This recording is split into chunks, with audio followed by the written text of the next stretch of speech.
Okay, we're at the top of the hour, so we're going to begin. So hello and welcome to our webinar on lead conversion using Facebook.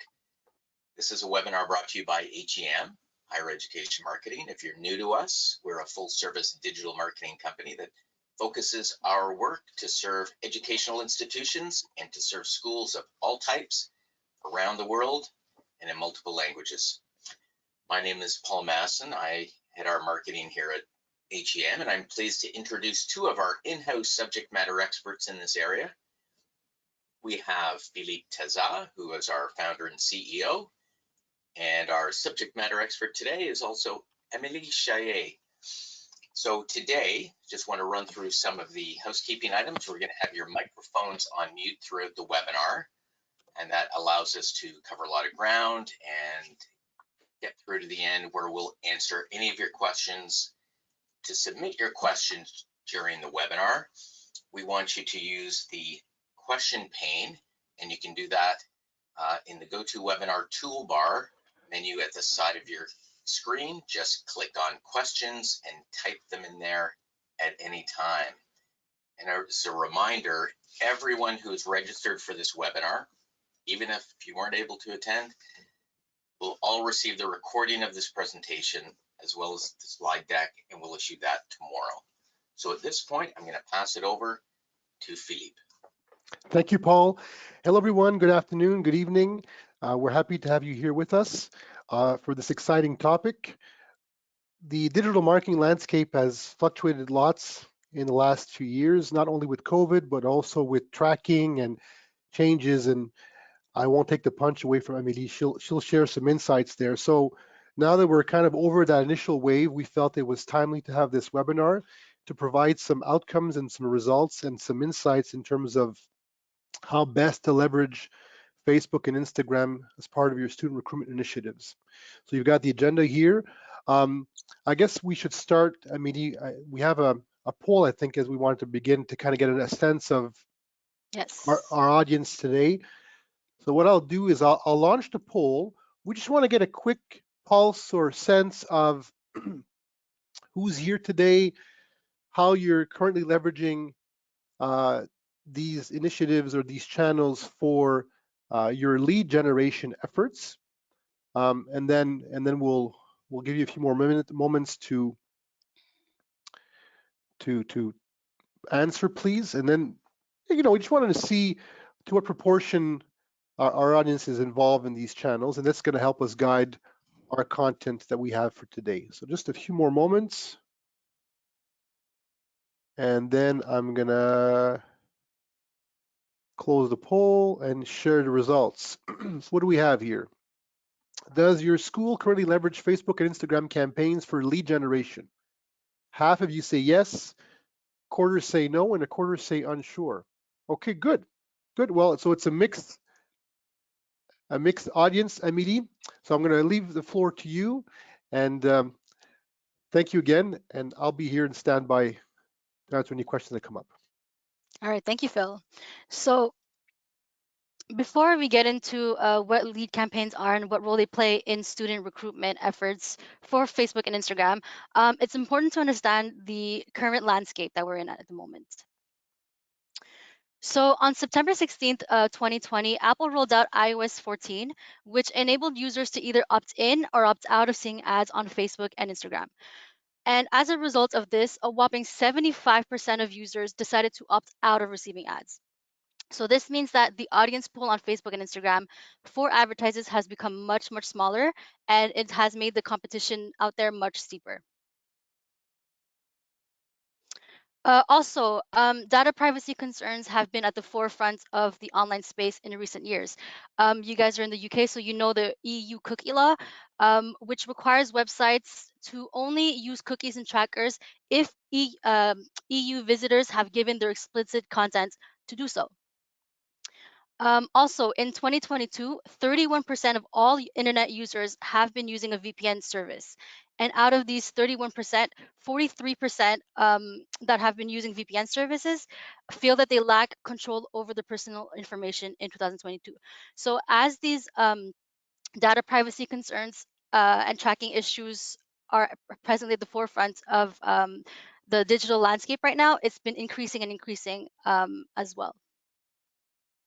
Also, in 2020, Facebook rolled out its instant forms, which has been able to give advertisers looking to collect leads the ability to collect the data from within their own app, rather than on an external website. All right, so let's get into lead generation campaigns. So with lead generation campaigns, the process is that the goal of your campaign will be to obtain information from your prospects in order to contact them later. So you'll be presenting them with a form, whether it be on your website or right on Facebook through instant forms. And once they fill out this information, the information is going to get pushed to a CRM database, and then your school will then be able to get in contact with each prospect with the intention of trying to convert them into students. So when you create a lead campaign on Facebook, you have the option to select the instant form campaign, messenger, conversions, and calls. But for the purpose of this presentation, we're going to focus on instant forms and conversions only. All right, so there are 3 types of ways that you can collect leads via the Facebook and Instagram ads. The first one is through a website. So in this method, you're going to lead your prospects to your website, whether it be your homepage that has a form or any program page that has a form as well. And the goal here is to get your prospects to fill out the form. But as you can see here on websites, you'll have a ton of buttons that prospects will be able to click before they even think about filling out the form. So for this website in particular, we've counted 14 different buttons, not including the drop downs, in which people can go and click and look at different information on your website before they even begin to think about filling out the form. And so next, to counter this, advertisers began to use landing pages. So landing pages are specifically designed to have only the information of your program or the information at the school that you want to share with your audience. And it features a form typically at the top of the page. And the goal here is to get your prospects to fill out the form. And so as you can see here, there are no actions except filling out the form. So people cannot click out of this page. The only thing that they can do is really read the information on the landing page and also fill out the form. And so next we're going to go into instant forms. So what are instant forms? With website tracking that has become more and more unreliable in the current landscape, and with the data privacy issues, advertisers have been seeking a way to collect leads without the use of an external destination. So this is what leads us to instant forms. So in 2019, Facebook released instant forms, in which people can fill out their information right into the Facebook and Instagram app. And so instead of being led to a website or program page, when they click on a call to action on your ad, a form will natively appear right in the app. These instant forms appear in all Facebook and Instagram placements, except for some Messenger placements. So they'll be available in a Facebook feed, instant articles, even in-stream videos, marketplace, and even Facebook and Instagram stories and reels. So instant forms is where it's used in a lead ad to obtain information from the people you reach via your ad. All right, so we're going to go into reasons why lead instant forms work so well. So one of the reasons why it works so well is that you can get very specific with the pre-filled questions. So rather than only being able to obtain the name, email, and phone number of your prospects, you can ask specific questions such as which city they're from, their postal code, their gender, their date of birth, and more. And so, for example, if you have a school if you have multiple locations in the UK, you can ask your prospects which city they're in, so that you'll be able to better understand who you're targeting, and which one of your campuses is better for that prospect. So another reason why instant forms work so well is that you can add some custom questions as well. So if you would like to know which program your prospect is interested in, you can ask that question. You can also ask which campus is closest to them. You can ask them when they would like to start. So if they would like to start in the fall or in the winter, And you can even ask them background information on their educational backgrounds to see if they're a fit for your school. All right. So when you use instant forms, it's important that if you have a CRM system put in place, you want the leads that come in to match your CRM. You want them to be integrated well within your CRM. So one of the reasons why forms work so well is that you have the ability to customize your fields. So for example, if in the front end you're asking your prospects which program they would like to enroll in, in the front end, you'll have the names of the programs as you want your prospects to see them. However, in the back end, you're able to customize these according to how they appear in your CRM.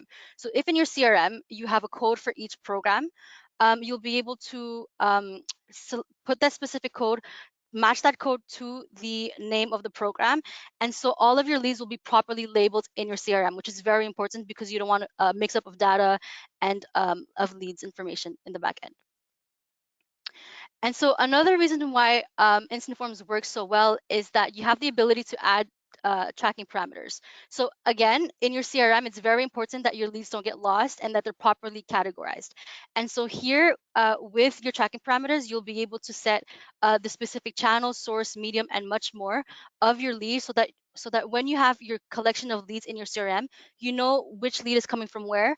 And so you'll know that the instant form leads, they came from the instant forms. Also, if you have a form per campus, for example, instead of asking in the front end what campus your prospect is interested in, you can just add it automatically in the back end.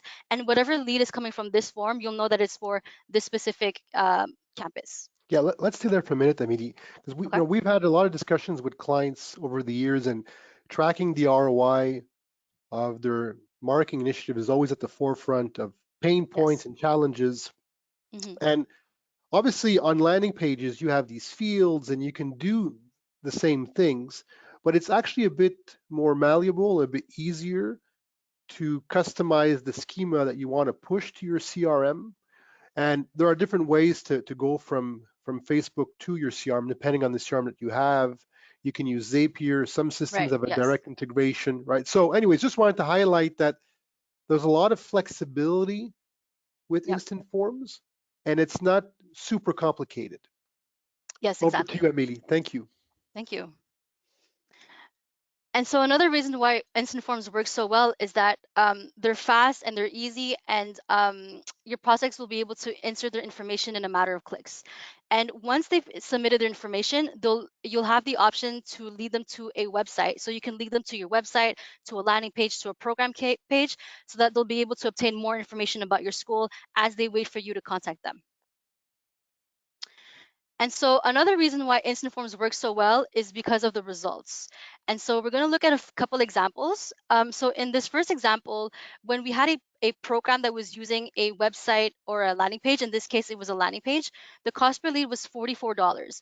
But then when we duplicated that campaign and just selected the instant form method instead of the landing page method, the cost per lead went down to $23. So it was cut by half. In the second example, we have two campaigns here in which the cost per lead is $80 for both. And then once we did the same thing, we converted them to instant form campaigns. The cost per lead diminished drastically to $35 and $25. So the results are great with instant form campaigns because it's so easy and so convenient for prospects to fill out the form. Rather than being let out to an external website, they're able to fill it out right in Facebook, which makes it just so simple and seamless. All right, so there has been a shift in the industry from landing pages and websites to instant forms. And what this has done is that when schools are using instant form campaigns, the results are typically better. They have a lower cost per lead. And so one of the reasons why you want to switch to instant forms is because if the other schools are using instant forms and their results are better, they're going to be placed first in Facebook's algorithm. So in order to compete with against those schools, you want your results to compete with their results, and so you want to have the best results possible. And so when you switch to instant form campaigns, your results will get better, and then you'll be able to compete in a landscape that's already so competitive and so saturated with different schools. And so that's one of the reasons why it's a good idea to switch to instant form campaigns. All right, so now we're going to look into key settings and tips to apply to your campaigns to maximize a lead flow. So when you create your campaign, you want to make use of this goes to with instant form campaigns, with landing page campaigns. All of these tips you'll be able to apply to all of your campaigns, regardless of the objective. So when you when you create your campaign, you want to make use of Facebook's automated settings. Facebook is very, very intuitive, and it works very, very well at really just distributing the leads and distributing your budget according to in order to get the best possible results when you select the automatic settings. And I'll show you examples of this in a moment. And so when you create your campaign, you want to select the campaign level budget optimization. When you create a campaign, the budget is typically set at the ad set level, where so if you have multiple audiences, you'll have to manually set up your budget, right? But if you set up your budget at the campaign level and you're testing multiple audiences, Facebook will deliver the budget where it will best get the results that you're looking for. So where it will get the cheapest leads, the better cost per lead. If you have multiple ad sets that you really have a specific budget for each ad set, then definitely go and keep your budget at the ad set level. But if you're just trying the different audiences and you don't have a specific budget for each audience, if you use the campaign budget optimization, Facebook will, in almost all cases, deliver your ads and you will receive the best possible results. Next is when looking into the bidding settings, you want to select the highest volume um, for the bidding settings as opposed to manually setting your own bid. And we've done multiple studies on that, or multiple comparisons on that. And Facebook has also done multiple comparisons on this. And in almost every case, whenever people selected the highest volume, Facebook would generate the best possible results for the campaigns. So, unless there's a very specific case, when you set highest volume as the bidding strategy, you will get the most out of your campaigns, out of your ad sets. All right, so next is when you're selecting your placements. All right, Facebook is very, very, very good at determining which placement will perform the best. So we recommend that you select as many placements as you can, with the exception of Audience Network. Audience Network tends to eat up your budget. It spends a lot of money, but it doesn't really generate a lot of leads. And so because of this, we recommend that you exclude the Audience Network and you focus solely on in Facebook and in Instagram native placements. And when you select as many as you can, Facebook will deliver your ad sets to wherever it deems will get the best results. And you might say, hey, but you know what? I think that the Facebook Marketplace might not generate a lot of leads. Or the Facebook right column also won't get a lot of leads, but that's okay, because in these situations, Facebook will barely even spend your budget on those different placements. They'll really focus on where you'll get the most amount of leads for your budget. All right, so now we're going to look into different audiences. So the key to creating really strong campaigns is to make different audiences, test out different audiences, and to get really creative with your audiences. So we're going to look into 3 different types of audiences that you can create and give you some examples of how you can use your audiences to really build a specific audience for your prospects. All right, so the first is the interest audiences. So um, when you create audiences, the first thing that you'll notice is that you can add specific interests related to your program, to the industry that you're in. And so you definitely want to start with creating an audience that is related to your industry. All right, so if you're in the automotive industry, for example, you can select audiences such as interests such as the automotive industry, car mechanic, car repair shops, all these types of keywords that are related to your schools, to the program that you're looking to get leads for, or the industry itself. All right, so what you want to do when you create audiences is you want to narrow down your audiences and get more specific as well. So for example, if your school is in London and and you're looking to recruit people who are in Canada, for example, you'll want to not only target people who are interested in the automotive industry in Canada, but you also want to include people or narrow down to people who are also interested in the UK. So maybe people who are interested in studying abroad, people that are interested in London, or studying in whatever city or region that you're in. So that way that you'll target people who are in Canada that are interested in the automotive industry, but who also have interests that are related to the UK, to London, to all of these things that will allow them to that show an interest in where you are located. All right. Another thing that you want to do is you do want to exclude certain people. So, for example, one thing that you definitely want to exclude are people who are already working in the industry that you are in. So, if your program is car mechanic, for example, you want to exclude people who are currently already car mechanics. You can also exclude some interests such as master's degree, PhDs, anybody who has a higher education level than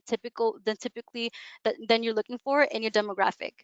One great way to use including and excluding some audiences is, for example, if you're a master's degree program, you can target people who have a bachelor's degree, who are currently studying in that specific field, who have studied in that specific field, or who are currently working in that specific field. And you can also narrow down to include people who are interested in a master's degree or higher education, or any sort of certification that will indicate that they're interested in pursuing their studies even more. So these are great ways that you can leverage your audiences. Other types of audiences that you can create are demographic-based audiences. So if you know that your audience is from a specific demographic, maybe they're from North Africa, South Asia, you can target expats from those lands, from those nations, and you can also just get specific. So if you know that your demographic is a specific type of person, you can create your audiences based on those demographics. Another interest audience that's very interesting that you can create is people who are looking for jobs at the moment. So people who are currently looking for jobs tend to be open to switching careers, to looking for new job opportunities. And so we've seen with our own campaigns that when we target people who are interested in job searching, career development, platforms such as Indeed.com, those tend to do very, very well because people are open to looking for new job opportunities. And so these are some types of audiences that you can create. And so as you can see here, we've created different audiences to kind of show you how you can get more specific with your audiences. So in the first case here, interest related to your program, we've included people who are interested in car mechanics, automobile repair shop, but we've excluded people who are currently in college, which is very important because you don't want to be targeting people who are already studying in something. Master's degree, doctorate degree, and things like that. We could also exclude people who are currently working in the industry.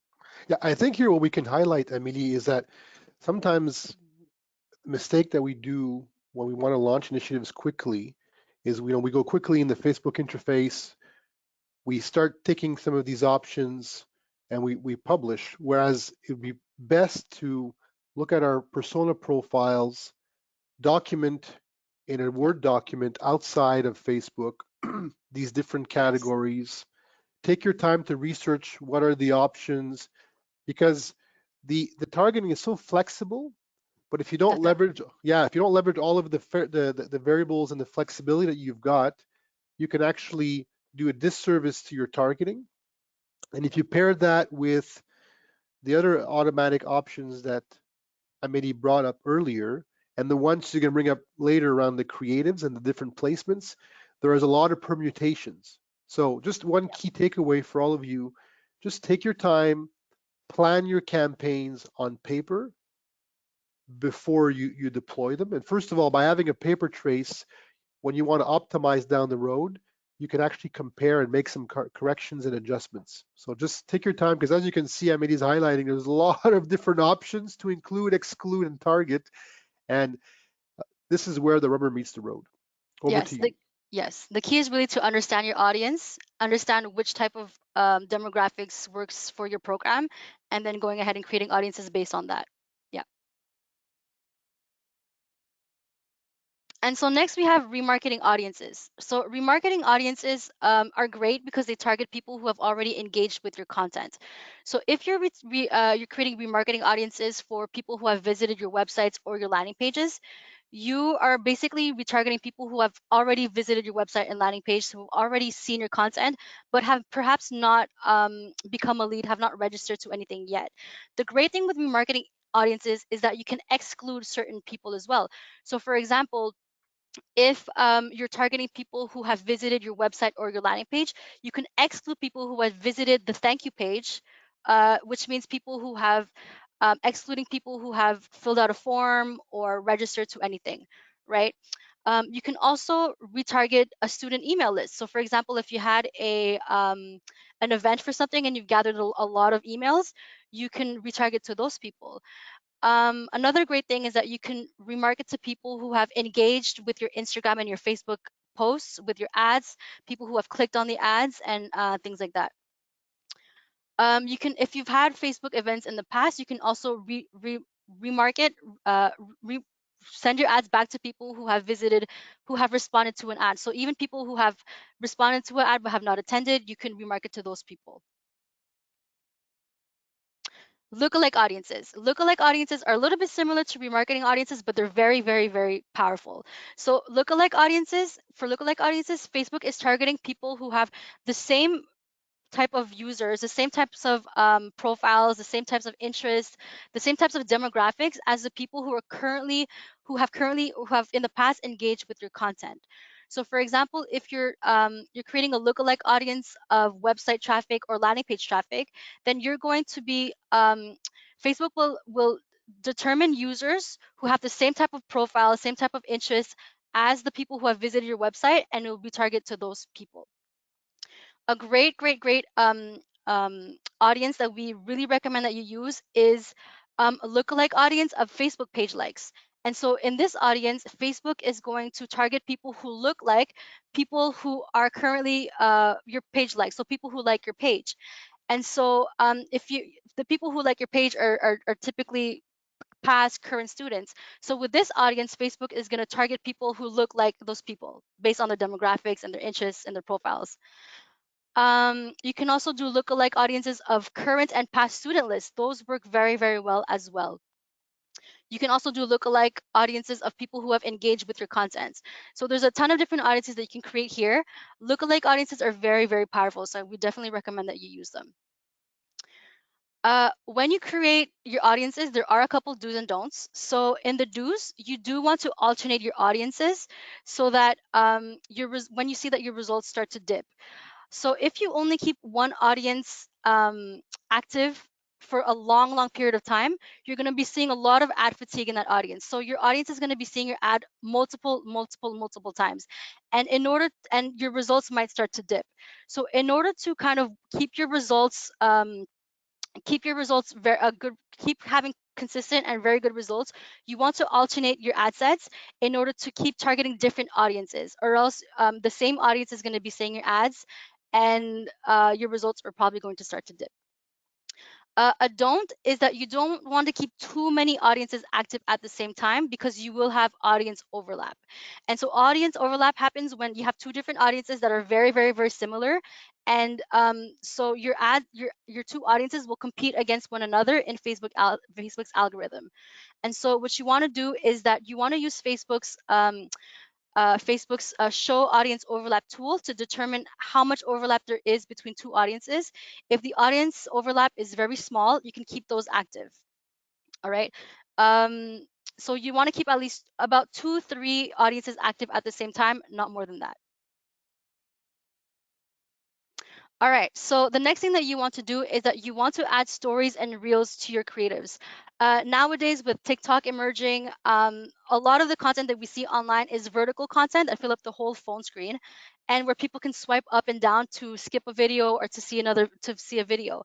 Facebook and Instagram Reels have basically mimicked what TikTok is doing by having these immersive experiences where you can just consume content. And so a lot of people are consuming their content in that way. And so when you have reels and when you add reels to your reels will appear seamlessly within when people are sort of consuming that type of content. Your ads are going to appear in that section. Also, you want to add stories and reels to your creatives because they take up the whole screen and they're very, very immersive, right? And so when you see a Facebook or an Instagram story ad, you're more likely to just take it all in and to read the information and to see the picture and to see whether or not you're interested in it than if it was just a feed ad that you can just scroll past. Another great thing about stories and reels is that they can be repurposed across media platforms. So you can add them on TikTok. You can also use them as stories that will appear for 24 hours and then disappear. Or you can add them as stories that are in your highlights that will stay forever. And you can also add them in as part of your content on your feed. And that way you can just repurpose your content across platforms and just across sections on Facebook and Instagram. And so we want to show results depicting how important having Facebook and Instagram story and reel ads are. So we have two examples here. In the first example, when we had a story and reels placement, the cost per lead was at under $10. And for the same, in the same campaign, when we had a feed ad set, so anything that went on Instagram, the Instagram or Facebook feed, or like instant articles or the right column and all that sort of thing, the cost per lead was about $14. And so we're definitely seeing a tendency where people are consuming their ads in Instagram store, Facebook and Instagram stories and reels more than feed nowadays. And in this other example, the Facebook and Instagram stories and reels ad set had a cost per lead of $12, whereas the feed counterpart had a cost per lead of $17. And so the results are very, very good with Facebook and Instagram feeds, story and reel ads.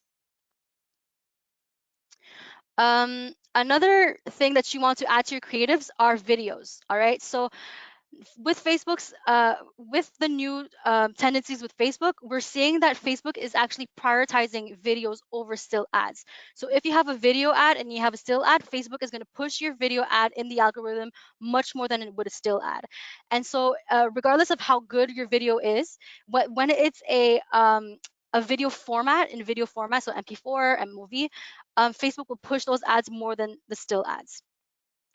Video ads also help you stand out in an already super saturated market, right? So the competition is very, very steep. And so if you want your ads to stand out, when you create video ads, they're more likely to stand out with all of the visual and dynamic effects that you can add to your ads.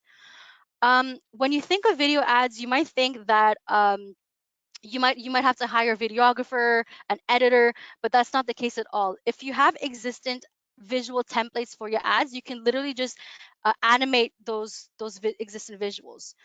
You can also use resources such as Canva and Adobe Spark, which have a lot of different and very easy to use templates that you can create for your ads. So we just recommend that you add video ads to your creatives, definitely. All right, and so we're going to look into results that show how much you should use video ads as part of your creative strategy. And so in this first example, the video ad had a cost per lead of $28, whereas the still ad had a cost per lead of $54. And so you can see how the results is just staggering. And in the second example, the video ad had a cost per lead of $14, whereas the still ad had a cost per lead of $36. And so we're definitely seeing that Facebook is pushing video ads more than still ads. And so to finish, we're going to give you a couple bonus tips that you should definitely implement to your campaigns, which will help boost your results. So with Facebook ads, you want to keep your text short. Facebook is actually pushing in the algorithm shorter text.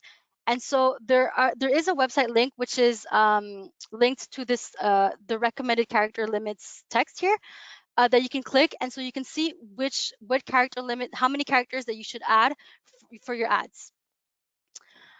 Next is you want to merge your feed ads and your stories and reels ads under one ad set, because now again, using Facebook's automated settings, you want Facebook to be able to deliver your ads to either the feed placements or the stories and reel placements as it deems will receive the best results, and Facebook will deliver the best results for you.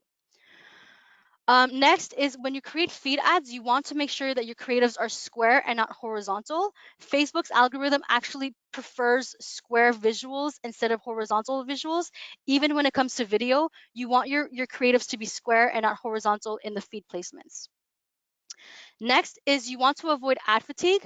And so in order to avoid ad fatigue, you should change your ad creatives every 3 months.